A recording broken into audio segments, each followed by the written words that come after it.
Okay, so we'll start again with introductions. So just your name, your year, and your major. Hey, I'm Rich Hofberg. I'm a junior mechanical engineer. Hi, I'm Amy Liu. I'm a freshman and I'm in Tepper School of Business. So since you're running for vice president for organizations, why don't you just tell us a bit about the organizations that you are a part of? Why did you join them? What do you like about them? And why are they important to you? So currently, I'm only in the undergraduate student senate and the Alpha Epsilon Pi fraternity. But in the past, I've been in the CMU Aviation Club, the club rowing team. I have sat on the committee on student organizations. I've been on Engineers Without Borders as well. Throughout these clubs, I've definitely done it because of my interest. I am an engineer, so I've definitely had interest in aviation, and Engineers Without Borders I've also been interested in because of my major, and I feel like technical experience is important. I was on the club rowing team because I enjoy rowing. I rowed in high school, and I am in the student senate because I really think that giving back to the CMU community is important, and that is one way I can do it by helping represent students while being proactive on the community. All right. So in the year that I've been on campus, I am currently an alto in Troublemakers a cappella. It's a lot of fun. I'm actually doing my first ever acting role in Scotch and Soda right now. That's also fun. I'm in undergraduate marketing organization. I'm in, what do you call it? I am a Tepper representative in the Tepper Student Advisory Council, and I am currently also pledging Alpha Phi Omega. How have those experiences informed the initiatives that you want to take on should you win this position? So I think that I've seen a couple of problems during my time here. There's always like not as good marketing as there could be for some of the organizations that I'm in, especially the smaller ones. But overall, I think that what made me want to run for this position is mostly like the friendships that I've formed here. Like I know how important it is to be in an organization on campus. That's how I've made most of my friends here. That's what I look forward to a lot of times more than school. And yeah. I'm sorry, can you just repeat the question? How have your experiences in the organizations that you are a part of informed the initiatives that you want to take on should you win the position? Right. So I still have a lot of colleagues in these organizations, and I've crowdsourced, and I've also sat on some of the executive committees and experienced them firsthand. And in my time, I've noticed that it's really difficult sometimes for organizations to transition between leaders. And so I want to emphasize that if elected, to help leaders transition between years and like pass on institutional knowledge between generations. Both of you in your platforms mentioned issues in meeting spaces for organizations. Amy, you mentioned 25 Live, the website. Richard, you mentioned storage spaces in your platform. How do you plan specifically to go about rectifying those issues that you noticed? So it's really difficult to say so far without having been able to work on these initiatives. I plan on meeting with deans of universities, deans of the colleges and other administration where applicable to see if they're more willing to allow storage space in their respective buildings. And also there's a lot of space that could potentially be used in Skibo Gymnasium that I think we can definitely use, but I don't want to bypass any procedures, so I'm going to wait until elected to work on these initiatives. And of course, me right now, I'm not in student government currently, but I have had a sneak peek at all of these issues because I've talked to the senior coordinator for student activities, Mrs. Palco, and I've also talked to the database coordinator, Mrs. Bailey, and I'm excited to work with both of them if I get elected to write a guide. I mentioned that on my platform, a guide detailing how to use 25 Live. I know it can be confusing sometimes. I've also mentioned 25 Live, and I think that more than just writing a guide would be helpful. Like as said in the VPF debate, there it's very uncommon that people will go out of their way to read these things. So I want to emphasize that there would be a training for this, and so that it is well known and like clearly explicit how to use these resources. Would you like to rebuttal to that, or? I just feel like it can't be too hard to read a guide on how to read it, on how to use 25 Live, but a training session is not a bad idea either, not at all. What leadership roles have you had before? What have you learned from them that will be useful for the VPO position? Yeah, okay. So right now, I'm just like a student ambassador on the Tepper Advisory Council, but I'm not currently in student government. In the past, I've had leadership positions in a lot of my high school clubs. I was a group leader for my community outreach club. So basically, I had to like train other people to tutor students, and I had to plan tutoring events for elementary schools. And I was also the manager of my chamber orchestra in high school. So what we had to do was lead like instrument sectionals and be like a mentor to all of the younger students in lower level orchestras. So I think from that, I've had a lot of experience working with small groups of people, working with people that I'm not usually used to working with, and reaching out to people of interest. And I think that's very useful to this position. I can tell it involves a lot of that. And most importantly, I like reaching out to people and I like meeting new people. So I think that would definitely help. So I am in the executive committee of the Undergraduate Student Senate, and I feel like that leadership role has definitely prepared me most out of all leadership roles I've had. While sitting as the chair of the Business Affairs Committee, I've had to set agendas, I've had to sit with the executive committee and make like decisions for the organization as a whole. I've had to stay strong-willed even when I'm in the unfavored party in certain debates and arguments. And I think that I have confidence in what I say, and I am deliberate with what I do, and I think that these have been helpful as growing as a leader. Numerous student orgs at CMU present opportunities for students to get involved with something they care about, but a lot of them struggle with marketing and connecting to students to let them know that these opportunities exist. What thoughts do you guys have on how student organizations can boost membership and get more involved and kind of grow their presence? So I would certainly say social media is an important platform. I think that many students at Carnegie Mellon use Facebook, and that could definitely be useful. I also want to emphasize the use of the bridge because it is an incredibly useful resource that many people underutilize. And yeah, I think that's it. I'm definitely eager to work with any organization that may be underrepresented, but I can tell has strong motives and enough attendance and enough of like a base to continue.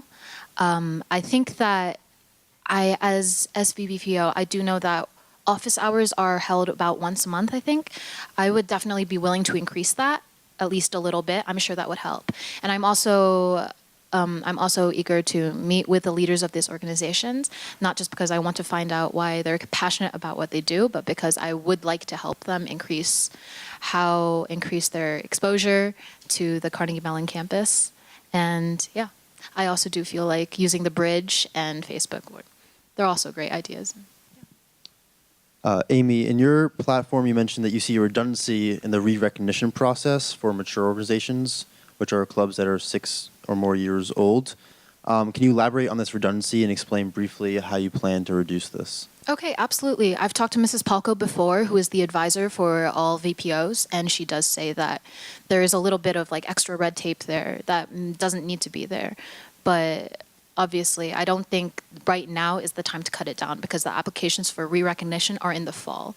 So I think that if elected, I would be willing to work with her on that. I'm not completely sure how yet.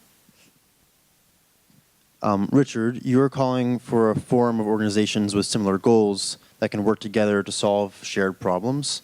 Can you expand on how you plan to form and run this and how these organizations will work together? Well, I don't think it could be mandatory, so it would be totally up to the organizations. And like everyone else has been reiterating, organizations that are smaller definitely have issues. So doing this would definitely help them resolve these issues.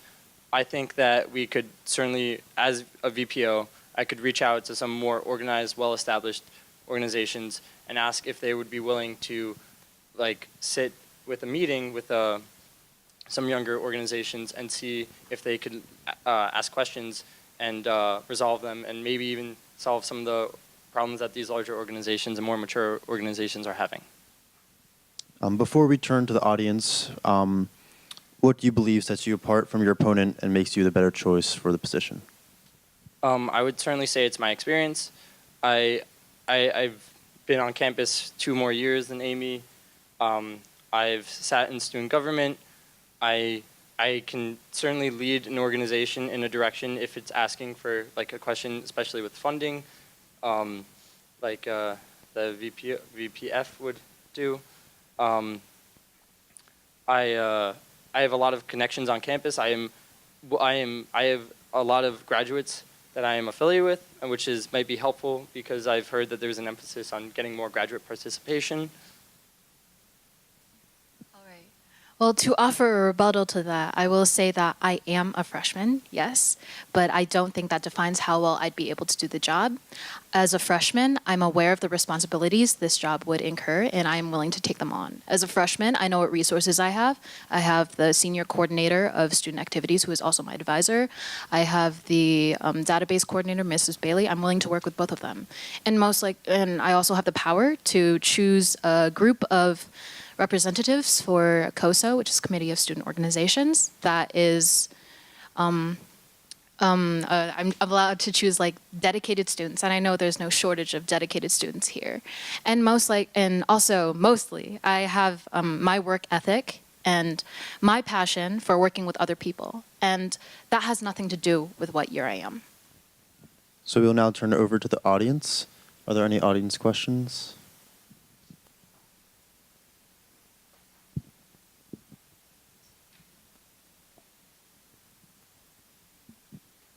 Hi. So the JFC and the VPF allocate funds to a numerous number of organizations, a number between 250 to 300, if I'm not mistaken. And every year there's new organizations that COSO and the VPO recognize and allow to get money from the JFC. So given that, what do you see your role in regards to collaborating with the JFC and the VPF to recognize organizations, and just how do you see your role in collaborating with them?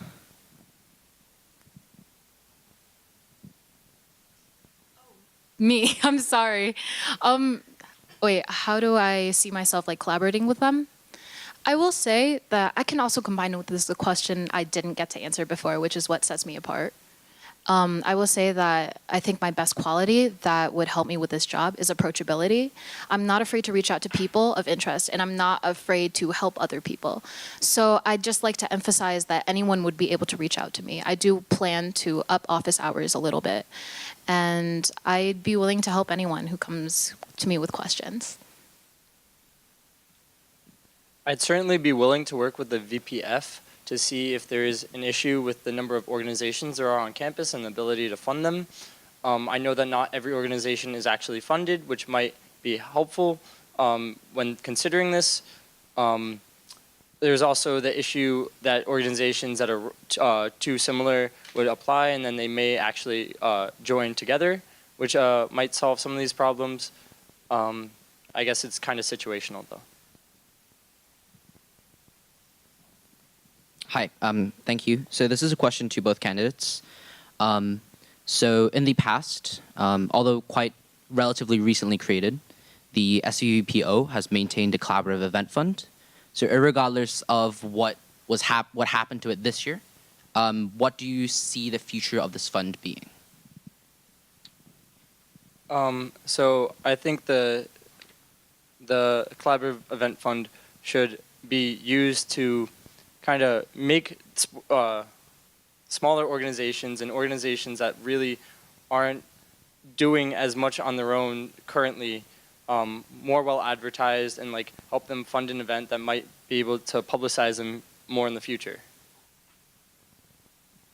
I personally feel like that fund would be better off being handled by the JFC. And of course, I'd be willing to collaborate with the VPF and JFC to decide on a case by case basis, I think, how and where those funds should be utilized.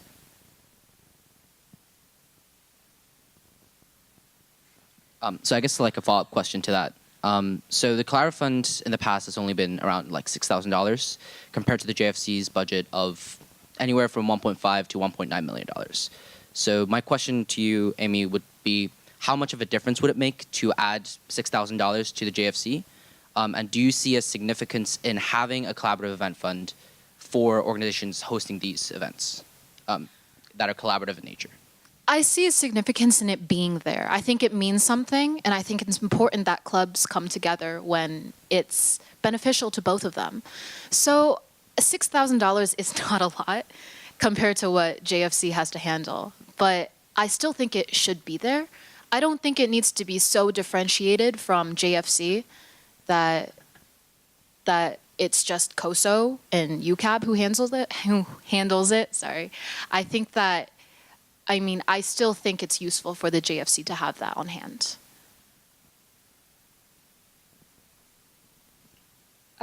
So I have kind of a specific question for you guys. So what are your opinions on the organizations on campus whose like working language is not actually English, say KSA, CSA, or even CMU Summit?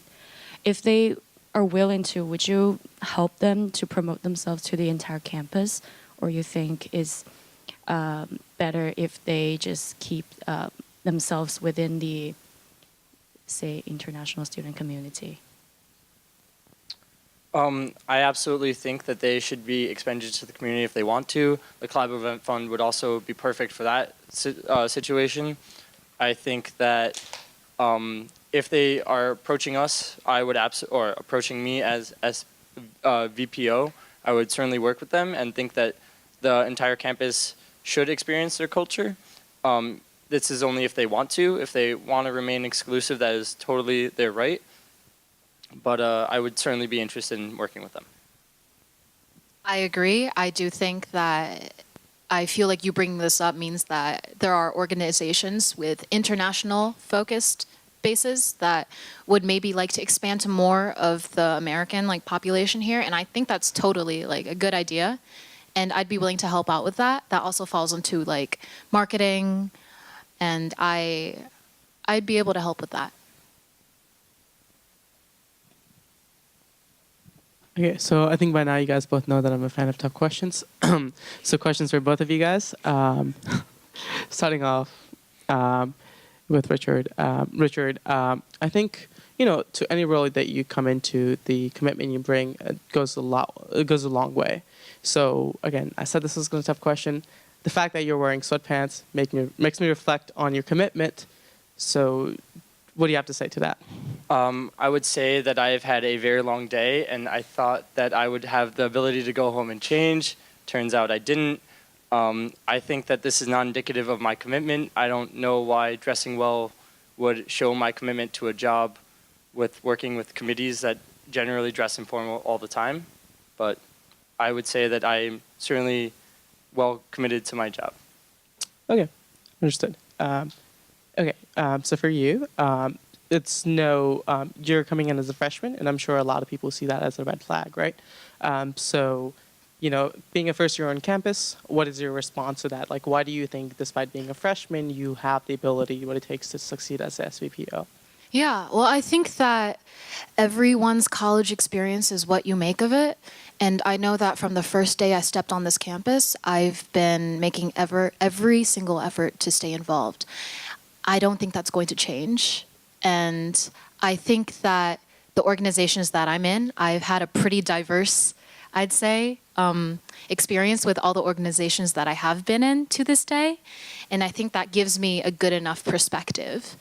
And I also think that part of the reason I am running is because I want to get to know the leaders of these other organizations. I want to know why they're passionate about the things that they do, because I think that it would make me a better person. And I think that the best way for me to leave my legacy here is to help is to see what other people do here. Okay, thank you both.